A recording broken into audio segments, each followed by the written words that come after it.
World War I is often remembered through sepia-toned photographs of men in neat uniforms, through poetry about poppies and sacrifice, through the polished language of duty and honor that filled newspapers a century ago. But between the official communiques and the carefully censored letters home, there existed a parallel war that no government wanted documented, a war where the human body and mind were subjected to conditions so relentless that survival itself required accepting realities that would have been unthinkable just years before. This was not a war of dramatic charges and clean deaths. This was a war of waiting, of slow physical corruption, of watching your own body betray you in ways that had no place in the heroic narratives being printed back home. The soldiers who entered the trenches in 1914 had been raised on stories of cavalry and glory. By 1915, they were living in a different universe entirely, one where certain habits, certain acceptances, certain daily horrors simply became the texture of existence. What follows is not speculation. It is drawn from medical records that were classified for decades, from diaries that families kept hidden, from testimony that was systematically excluded from official histories.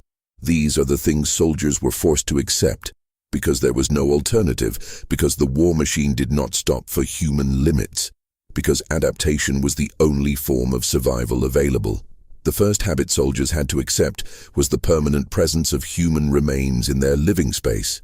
Trench systems on the Western Front were often constructed directly through old battlefields, which meant digging into soil that was already saturated with the dead from previous engagements. A shovel cutting into a trench wall might expose a hand, a jawbone, fragments of uniform still attached to decomposing tissue. Engineers knew this. Medical officers knew this. Command knew this. But the lines had to be held and the trenches had to be deepened, so the work continued. Soldiers learned to simply incorporate body parts into the trench structure. A boot with the foot still inside might be left embedded in the wall because removing it would destabilize the earth. Duckboards laid across the trench floor were sometimes anchored with bones because proper materials were reserved for frontline fortifications. Men ate their rations sitting inches from the remains of soldiers who had died months or years earlier. There was no ceremony for this. There were no prayers offered each time a skull surfaced. It became environmental, a feature of the landscape as ordinary as mud or barbed wire. New recruits would react with shock, sometimes vomiting, sometimes refusing to continue. Within 2 weeks, those same men would be using a rib cage as a shelf for their personal belongings. The dead became infrastructure, and this acceptance was not a moral choice, but a psychological necessity. Because to maintain horror at every exposure would mean psychological collapse within days. The acceptance extended beyond sight to smell. Decomposition has a distinct odor that varies depending on the stage of decay, the temperature, the moisture level in the soil. Soldiers became fluent in this language of rot. They could tell by smell alone whether a body was fresh or weeks old, whether it was above ground or buried shallow. This was not knowledge they sought. It was knowledge that seeped into them through sheer repetition. The human olfactory system is designed to alert us to danger, to decay, to disease. But constant exposure creates adaptation. What begins as nausea becomes tolerance, then eventually absence of reaction. Men would eat bread while standing 3 feet from a swollen corpse in midsummer heat.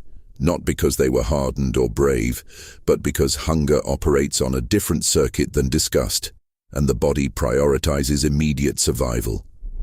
The smell never left the trenches. It saturated uniforms, hair, skin. Soldiers on leave would notice civilians moving away from them in train cars, faces turning, windows opening. They carried the scent of the front with them, a molecular residue of mass death that soap could not remove. And when they returned to the line, that smell was waiting, familiar now, almost a form of home. Rats were not simply a nuisance in the trenches.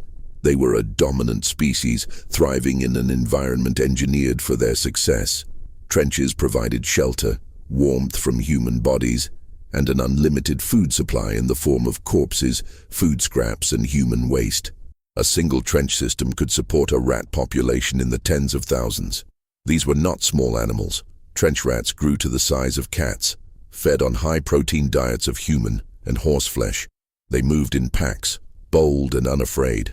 Soldiers would wake to find rats crawling across their faces, chewing through their hair, biting exposed skin. The standard issue solution was to kill them with shovels, with clubs, with bayonets, when ammunition could not be spared. Organized rat hunts became a form of trench entertainment. Bets were placed on kill counts. Some units kept tallies, but the rats always returned, pouring back into the trenches from no man's land, where the bodies were thickest.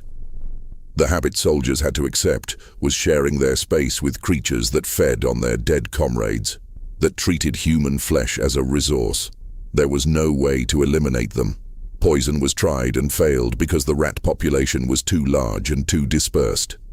Cats were introduced and quickly killed, either by rats or by shellfire. So soldiers learned to coexist. They learned to sleep with their hands tucked in, to keep food in sealed tins, to expect the sensation of something moving across them in the dark. They learned that a rat bite was not an emergency, but an annoyance, common enough that medical officers stopped recording them unless infection set in. The psychological adjustment required here was profound. It meant accepting that your body, even while living, was seen as food by another species, and that this was simply a fact of your environment, unchangeable, eternal. Lice were even more intimate. Every soldier had them. Infestation was not a question of hygiene or carelessness. It was a certainty. Body lice, specifically Pediculus humanus corporis, thrived in the seams of woolen uniforms, in the warmth and moisture of unwashed skin. They fed on human blood and reproduced at extraordinary rates, laying eggs in clothing that would hatch even after the host believed they had been eliminated. Soldiers could feel them moving, a constant crawling sensation along the ribs, the waistline, the scalp. The itching was relentless, maddening. Men scratched themselves raw, creating open sores that then became infected. Delousing procedures were implemented, involving stripping naked in communal baths, boiling uniforms, running a candle flame along the seams to burn out the eggs. But within hours of returning to the trench, the lice returned, passed from man to man in the tight confines of the line, reintroduced from blankets and dugouts that could never be fully cleaned. The acceptance was this: your body was not your own. It was a habitat for parasites, and no amount of effort would change that. Soldiers stopped trying to eliminate lice and instead managed them, picking them off during quiet moments, cracking them between thumbnails, comparing sizes the way fishermen compare catches. This became social activity, a bonding ritual. The normalization was complete when men stopped feeling disgust and started feeling only mild annoyance. The lice also carried disease. Trench fever, caused by Bartonella quintana, spread through louse feces entering the bloodstream through scratched skin. Symptoms included high fever, severe pain in the shins and back, weakness that could last for months. Over 1 million cases were documented, but the true number was certainly higher because mild cases went unreported. Soldiers knew the lice were making them sick. They could trace the chain of causation. But there was nothing to be done, so they accepted illness as part of the schedule, as predictable as rain. Trenchfoot was not a minor ailment. It was a form of tissue death that occurred when feet were exposed to cold, wet conditions for prolonged periods. The trenches were always wet. Drainage was impossible in the clay soil of Flanders and northern France. Men stood in water that ranged from ankle-deep to knee-deep, sometimes for days without relief. Boots became waterlogged. Socks disintegrated. The skin on the feet would first turn red, then white and numb as blood flow decreased. If conditions continued, the tissue would begin to die, turning black, developing a characteristic smell of gangrene. In severe cases, toes would fall off without pain because the nerves were already dead. The only prevention was regular inspection, drying of feet, changing socks, application of whale oil to create a moisture barrier. But this required time, dry socks, and whale oil, none of which were consistently available. Orders were issued mandating foot inspections, but orders did not change the fact that there was nowhere dry to stand. No relief rotation long enough to allow proper care. Soldiers accepted that their feet were decomposing while they stood in them. They accepted the smell, the numbness, the knowledge that they might look down one day to find their toes had simply detached. Amputation was common. Field hospitals processed trench foot cases in assembly line fashion, removing dead tissue, amputating when necessary, sending men back to the line with fewer toes than they had arrived with. Some commanders treated trench foot as a disciplinary issue, a form of self-inflicted wound, a way to escape duty. Men were court-martialed for allowing their feet to rot, as if they had chosen the conditions, as if they had control over the water that filled the trenches faster than pumps could remove it. The habit they accepted was the destruction of their own bodies through inaction, through simply standing in place and letting the environment consume them inch by inch. The dead could not always be buried. Retrieval of bodies from no man's land was often impossible during daylight because of sniper and machine gun fire. Night patrols would sometimes bring back the dead, but only if the tactical situation allowed, only if the body was accessible, only if it was intact enough to move. Many were not. Artillery had a way of distributing human remains across hundreds of yards. What was brought back might be a torso, a leg, a collection of parts that could not be definitively identified. Mass graves were dug behind the lines, but during heavy offensives, even this became impractical. Bodies were stacked, covered with lime to slow decomposition and reduce smell, and left until the fighting moved elsewhere. Soldiers walked past these stacks daily. They became landmarks, navigational aids. Turn left at the pile near the shattered oak. The habit was learning not to see them as individuals, but as objects, as terrain features. This cognitive separation was necessary because to think of each body as a person, as someone with a name and a family and a life that had been interrupted, was to invite a mental breakdown that would make continued function impossible. So the mind built walls. It categorized. It reduced. The dead became a type of weather, something that happened to the landscape, not something that happened to people. This sounds like callousness, but it was not. It was a survival mechanism, a psychological triage that allowed men to continue operating in an environment that should have been uninhabitable. Drinking water was rarely clean. Official sources were supposed to be tested and treated, but the reality of trench logistics meant that water often came from shell holes, from ditches, from any standing source that could fill a canteen. These sources were contaminated with everything the battlefield contained: decomposition runoff, chemical residue, human waste, animal carcasses. Water purification tablets were issued, but they were in short supply and often ineffective against the full spectrum of pathogens present. Soldiers drank the water anyway, because thirst is not optional. They knew it was filthy. They could see the particulates floating in it. But the alternative was dehydration, and dehydration meant incapacitation, and incapacitation meant being unable to perform duties, and failure to perform duties meant punishment. So they drank. Dysentery was epidemic. Entire units would be incapacitated by intestinal disease. Men squatting in latrines or simply in the open trench, too weak to care about privacy or dignity. The medical term was trench diarrhea, and it was considered so common that it barely warranted documentation unless a soldier became completely non-functional. The acceptance here was consuming something you knew was poison, because the timeline of harm was slower than the timeline of thirst. It was a calculated trade, body integrity exchanged for immediate operational capacity. Officers knew this trade was happening. They participated in it themselves. But the war required bodies in the trench, and sick bodies were preferable to absent bodies. So the contaminated water continued to be consumed, and the sickness continued to cycle through the ranks like a tide. Sleep deprivation was not incidental. It was structural. Trench rotations theoretically allowed for rest periods, but rest in the support trenches meant you were still within artillery range, still subject to random bombardment, still required to perform labor details, dig new positions, move supplies. Actual sleep, the kind that allows for REM cycles and neural recovery, was rare. Men learned to sleep standing up, leaning against trench walls, in 5-minute intervals between tasks. The human body can adapt to chronic sleep deprivation to a point, but beyond that point, cognitive function begins to fail. Reaction times slow. Decision-making becomes impaired. Hallucinations begin. Soldiers would see things that were not there, hear voices, experience vivid waking dreams that blended with reality. This was so common that it was considered normal. Officers learned to account for it, to double-check orders, to verify that what a sentry reported seeing was actually present. The acceptance was functioning in a state of permanent cognitive impairment, knowing that your brain was not operating correctly, that your perceptions could not be trusted, but continuing anyway because there was no alternative. Some men went weeks without more than a few hours of total sleep.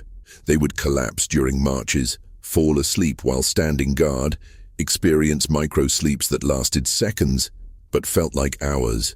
This was not laziness. It was neurological failure. But the military apparatus had no mechanism for addressing it beyond punishment for falling asleep on duty, which carried penalties up to and including execution. So soldiers learned to hide their exhaustion, to move when they could not think, to function as automatons because the automation was all that remained when consciousness became unreliable. Exposure to corpses was not limited to the trenches. Burial details were regular duty, rotating through units on a schedule. Men would be assigned to collect bodies from the previous day's fighting, to gather what remained, to inter it in mass graves or individual plots, depending on the availability of time and the condition of the remains. This meant handling decomposed tissue, sometimes barehanded when gloves were unavailable. It meant lifting bodies that came apart in your hands, where an arm would detach from a shoulder, where skin would slough off like wet fabric. The smell would penetrate clothing, would remain on skin for days. Soldiers would eat their next meal with hands that had been inside a human torso because soap was scarce and washing facilities were limited and the schedule did not allow for squeamishness. The psychological mechanism they developed was dissociation. They would talk about the bodies as objects, as it rather than him, as weights to be moved rather than people who had existed. Humor became a tool, dark and often grotesque, jokes about the dead that would be unthinkable in civilian context, but which served as a pressure release, a way to process horror through laughter because tears were not functional. This was not disrespect. It was a coping strategy that allowed men to perform a task that should have required specialized training and psychological support, but which was instead treated as routine labor, equivalent to digging a latrine or filling sandbags. Gas attacks introduced a new category of horror. Chlorine gas, phosgene, mustard gas, each had different effects, but all transformed air itself into a weapon. Early gas masks were primitive, ineffective, uncomfortable. Later models improved but never eliminated the danger. The acceptance required here was multi-layered. First, soldiers had to accept that they might die from breathing, that the most automatic biological function could kill them. Second, they had to trust equipment that frequently failed, that fogged up, that tore, that ran out of filter capacity at unpredictable intervals. Third, they had to continue fighting while wearing a mask that restricted vision, muffled hearing, made communication nearly impossible, and induced claustrophobia. Gas lingered in low areas, in shell holes and trenches, sometimes for days.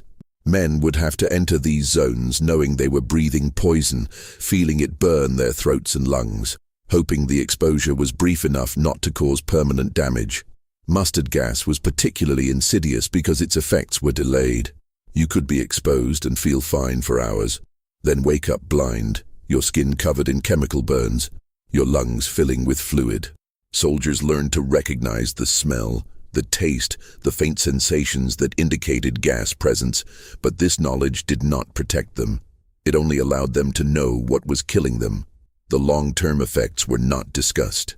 Men who survived gas attacks often developed chronic respiratory problems, but these appeared years later, long after the war, and were not connected to their service in official records. The immediate acceptance was simpler. The air could kill you, you had to breathe it anyway, and the equipment meant to save you might fail at any moment. Shelling created a soundscape that was physically damaging. Artillery bombardments were not measured in minutes but in hours, sometimes days. The Battle of the Somme began with a 7-day preliminary bombardment involving over 1.5 million shells. The noise was not just loud. It was a physical force that ruptured eardrums, caused internal hemorrhaging, induced nosebleeds, and created concussive brain injuries that left no visible wound. Soldiers lost hearing permanently, went deaf in the space of an afternoon. Tinnitus became universal, a constant ringing that never stopped, that continued for the rest of their lives. But hearing loss was not considered a wound in the official sense. It did not warrant evacuation. It did not qualify for medical discharge. So soldiers continued to function with damaged hearing, shouting to communicate, missing orders, unable to detect approaching danger. The psychological impact of constant noise was equally severe. The human nervous system is not designed for sustained acoustic assault. It creates a state of hypervigilance that cannot be turned off, a permanent fight-or-flight response that exhausts the adrenal system. Men develop tremors, their hands shaking uncontrollably, not from fear, but from neurological damage. This was called shell shock in its early recognition, though that term covered a range of symptoms. The acceptance here was the destruction of your sensory apparatus, the understanding that your body's ability to process the environment was being systematically dismantled, and that this was considered acceptable because you could still hold a rifle and follow basic commands. Helmets were introduced in 1915, but they were not designed to stop bullets. They were designed to prevent head wounds from shrapnel and debris, which were the most common cause of head injury. But this created a false sense of protection. Soldiers believed the helmet would save them, and in some cases it did, deflecting fragments that would have otherwise killed. But it also meant that men survived impacts that caused severe traumatic brain injury without penetrating the skull. They would be found unconscious, helmet dented but intact, brain hemorrhaging internally. These injuries were often invisible. A man might wake up, appear functional, but have suffered damage that would manifest as personality changes, memory loss, seizures. The long-term tracking of these injuries did not exist. Men were returned to duty if they could walk and follow orders. The acceptance was wearing protective equipment that created new categories of harm, that allowed you to survive impacts that still destroyed brain function, that kept you alive, but not intact. Amputation in field hospitals was performed with speed prioritized over precision. Anesthesia was available but not always used, particularly when supplies ran low or when the volume of casualties exceeded the capacity to administer it properly. Men would be held down, a limb removed with a saw in under 2 minutes, the stump cauterized or tied off, the patient moved to recovery. Surgeons worked in assembly line fashion, processing dozens of cases in a shift. The acceptance for soldiers was knowing that medical care meant survival. But survival might mean waking up missing parts of yourself, and there would be no counseling, no rehabilitation in the modern sense, just a discharge and a pension if you were lucky. Prosthetics were crude, uncomfortable, often unusable. Men learned to function without limbs, adapting through necessity, but the adaptation was private, unsupported by any system designed to help them reintegrate. Food in the trenches was calorie-dense, but nutritionally void. Bully beef, hardtack, tea, jam, these were the staples. Fresh vegetables were rare. Vitamin deficiency was common, leading to scurvy, night blindness, susceptibility to infection. The food was often contaminated during transport, exposed to the same conditions as everything else in the trench. Soldiers would find rat droppings in their bread, maggots in their meat, and eat it anyway because hunger overrides disgust, because the body needs fuel regardless of the source. Cooking facilities were minimal. Hot food was a luxury, dependent on being far enough from the front that smoke from a fire would not draw artillery. Most meals were eaten cold, sometimes frozen in winter, the fat in the bully beef congealing into a paste that had to be scraped from the tin. The acceptance was consuming food that you knew was inadequate, that was making you sick in slow ways, but which was the only option available. Letters from home were censored, but so were letters to home. Soldiers could not write about conditions, about casualties, about anything that might damage morale on the home front. They developed coded language, ways of signaling distress without triggering the censor's pen. But mostly they wrote banalities, reassurances, lies about being safe and well-fed, and in good spirits. The acceptance was the inability to communicate truth, the enforced participation in a narrative that bore no resemblance to lived experience. Families received letters describing pleasant weather and good food from men who were standing in freezing water surrounded by corpses. This gap between communication and reality created a form of isolation that compounded the physical isolation of the front. Soldiers knew they could not be understood, that the people they loved most had no framework for comprehending what was happening, and so they stopped trying to explain and instead wrote the expected script. Punishment for desertion or cowardice was execution by firing squad. Over 300 British soldiers were executed during the war, many of them suffering from what we would now recognize as post-traumatic stress disorder or traumatic brain injury. But the framework for understanding these conditions did not exist in military justice. A man who could not stop shaking, who could not leave his dugout, who ran during a bombardment, was considered a coward, not a casualty. The executions were carried out by the soldier's own unit, men who knew him, who had served with him, now ordered to shoot him. The acceptance for those who witnessed these executions was understanding that the institution valued discipline over life, that the machine would consume its own parts to maintain function. It created an atmosphere where suffering had to be invisible, where any sign of psychological breakdown was a potential death sentence, where men learned to hide trauma because to show it was to risk being labeled weak and eliminated. Leave was theoretically available, a rotation system meant to give soldiers time away from the front. But leave meant returning to a world that had continued without pause, where people complained about rationing and inconvenience, where the war was an abstraction discussed in newspapers. Soldiers on leave found they could not relate to civilian life, could not explain what they had experienced, could not adjust to the absence of constant danger. Many felt more comfortable back in the trenches, where at least the rules were clear and everyone understood the context.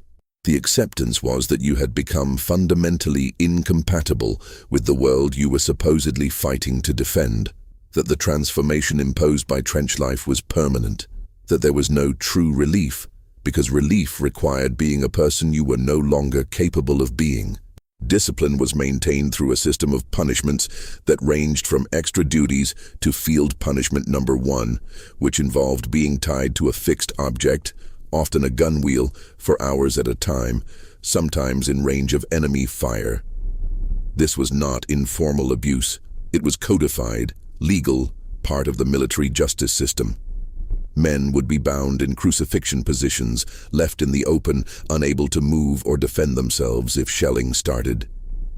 The acceptance was that your own command structure might kill you as readily as the enemy, that obedience was enforced through pain and humiliation, that the organization you served viewed you as expendable in both combat and punishment. The concept of shell shock was recognized but poorly understood and often dismissed. Men who developed uncontrollable shaking, mutism, paralysis were sometimes treated as malingerers. Treatment ranged from rest to electric shock therapy designed to make staying in the hospital more unpleasant than returning to the front. The acceptance was that psychological injury was not real injury, that invisible wounds did not count, that you were expected to function until you physically could not. And even then, you might be accused of cowardice rather than granted medical care. Horses and mules were used extensively for transport, and their suffering was immense.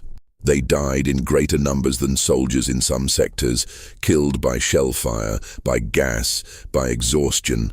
Soldiers formed attachments to these animals, often caring more for their welfare than their own, because the animals were innocent, had no understanding of why they were suffering.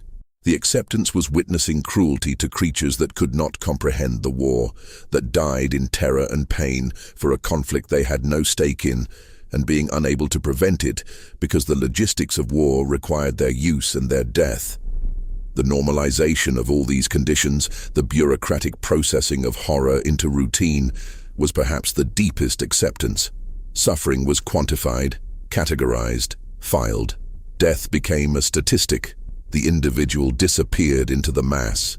Soldiers learned that their experience, no matter how extreme, was not unique, was shared by millions, and therefore was not special, not worthy of particular attention or care. The war machine processed them with the same efficiency it processed ammunition and rations. They were inputs, and their degradation was factored into the calculations of command. This understanding that you were not a person but a resource to be consumed was the fundamental acceptance that made all the other acceptances possible. World War I did not end because the conditions became intolerable. It ended because the capacity of nations to feed men into the mechanism was finally exhausted. The trenches were abandoned, but the men who survived them carried the acceptance forward into lives that could never fully return to what they had been. The war established that industrial society could organize mass death with the same efficiency it organized mass production, and that human beings could be conditioned to accept almost anything if the alternative was immediate death, and if the system around them treated horror as administrative routine. Over 17 million people died, but the more significant number might be the millions who lived and returned home, carrying the knowledge of what they had accepted, what they had become capable of enduring, and how little that endurance had mattered in the end.